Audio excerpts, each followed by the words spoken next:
Okay, let's dive right in. We're going to tackle two of the biggest, most fundamental puzzles in all of cosmology. Seriously, we're talking about why we even exist and what in the world the other 95% of the universe is actually made of. So we start with this really jarring contradiction. Our most fundamental laws of physics, the theories that predict everything from tiny particles to massive black holes, they all demand a kind of perfect symmetry.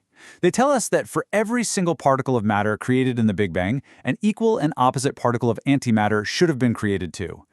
But just look around. Our reality is completely lopsided. We live in a universe built entirely out of matter. And that leads to a question that's so simple it's almost childish. But it's haunted physicists for nearly 100 years now. If the universe started out with a perfect balance, where did its other half go? This is our first great cosmic mystery. So how did this whole idea of a missing twin even get started in science?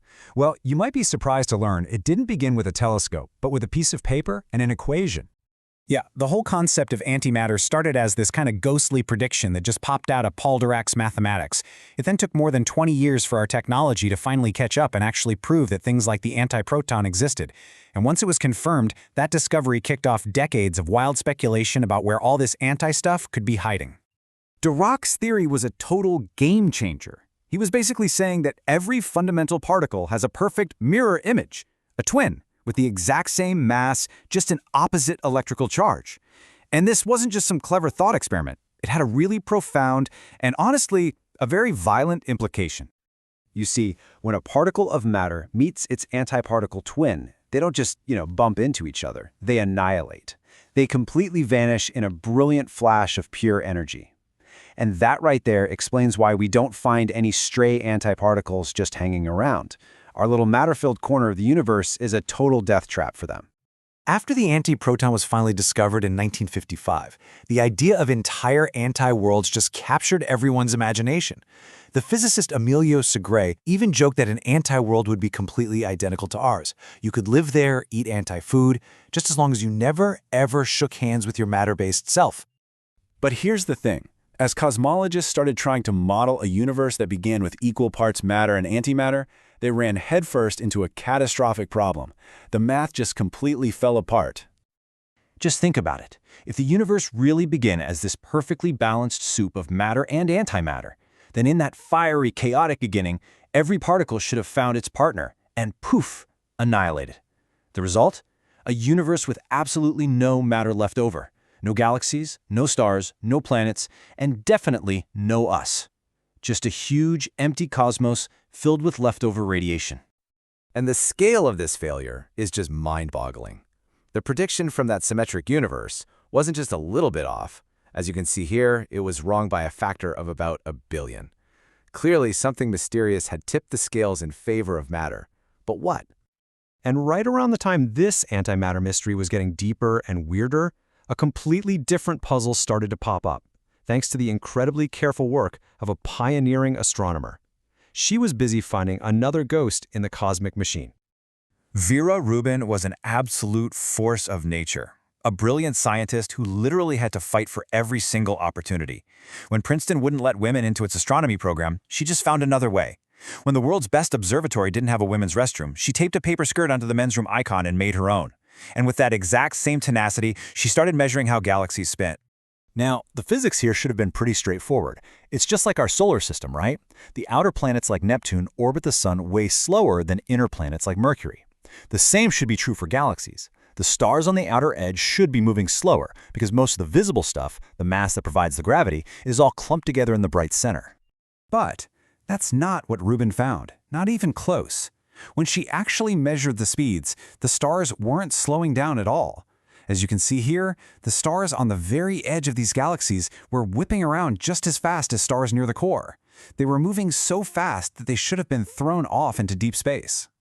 This meant something else. Something invisible had to be there. Something with a ton of mass was providing this extra gravitational glue that was holding these speeding galaxies together. But what in the world was it? Vera Rubin's work didn't just solve a problem. It blew the doors open on our understanding of the universe, revealing that our picture was profoundly incomplete. Turns out, the missing antimatter was just one piece of a much, much larger puzzle. We now call this invisible stuff dark matter. It doesn't give off light, it doesn't absorb light, it doesn't reflect light. It's completely transparent to all of our telescopes. The only reason we know it exists is because we can feel its immense gravitational pull. It's like the hidden framework of the entire cosmos. And when we actually do a full cosmic inventory, the results are, well, they're humbling. As you can see, dark matter makes up about 27% of the universe. Then there's an even more mysterious force called dark energy. It's like a kind of anti-gravity pushing everything apart. That makes up 68%, which leaves all the stuff we know, you, me, the Earth, all the stars in the sky. That's right, 5%. All of the normal, visible matter, everything we have ever seen or touched in our entire history, adds up to a measly 5% of reality. We are, quite literally, a cosmic rounding error.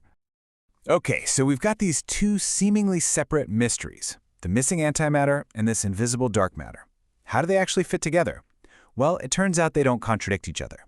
Instead, they reveal a much grander cosmic picture. Think of it this way. The antimatter mystery explains why we have any building materials to begin with, why there's any normal matter at all. And the dark matter mystery explains how those materials got assembled. The dark matter formed this huge invisible scaffolding across the universe, and its gravity pulled that tiny amount of normal matter into the threads and filaments of this great cosmic web, giving birth to all the galaxies we see today. As Vera Rubin herself so beautifully put it, these discoveries aren't failures of science, they're doorways. Each mystery we uncover just reveals a universe that is way more complex, more elegant, and more mysterious than we ever could have dreamed. So, what should you take away from all this? First, that our very existence is basically a lucky break, a tiny leftover from a cosmic battle between matter and antimatter.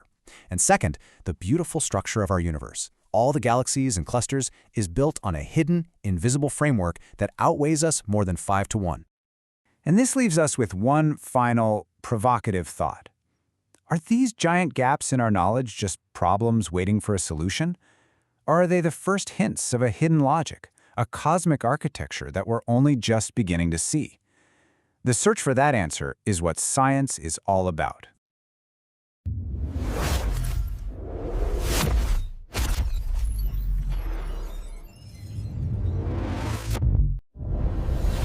Echoes of the past, visions of tomorrow.